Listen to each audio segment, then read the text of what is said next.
Comment est-ce que l'intégration continentale peut-elle se faire dans une cacophonie linguistique caractérisée? Les pays africains ont chacun, à l'intérieur d'eux-mêmes, leur langue. Et c'est une bonne chose. Nos langues sont nos richesses. Nous devons arrêter de dire, comme on l'entend souvent, ma grand-mère au village est illettrée.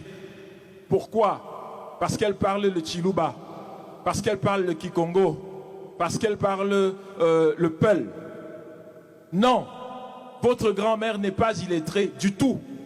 Elle est lettrée dans la civilisation qu'il a vu naître et elle est peut-être un savant dans cette civilisation, ce que vous n'êtes pas dans la civilisation que vous prétendez maîtriser. Nous devons donc arrêter d'utiliser ce genre de termes qui n'ont pas de sens. Ce qu'il faut justifier, c'est pourquoi nous ne parlons pas nos langues. Mais ce n'est pas pourquoi nous parlons nos langues. Ne renversons pas la logique. Donc, les langues sont cruciales.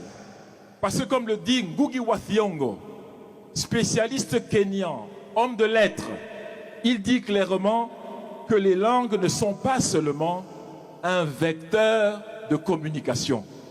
Ce sont des transmetteurs de civilisation.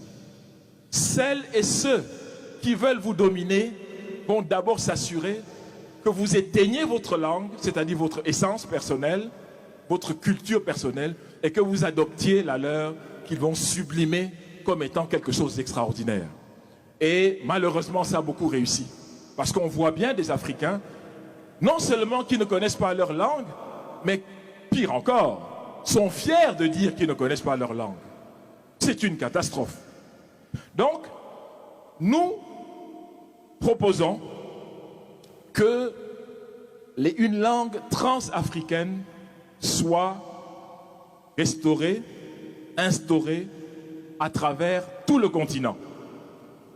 Ce n'est pas quelque chose de nouveau, car dès 1948, Cheikh Anta Diop écrivait déjà à ce propos et nous montrait l'importance d'une langue transafricaine.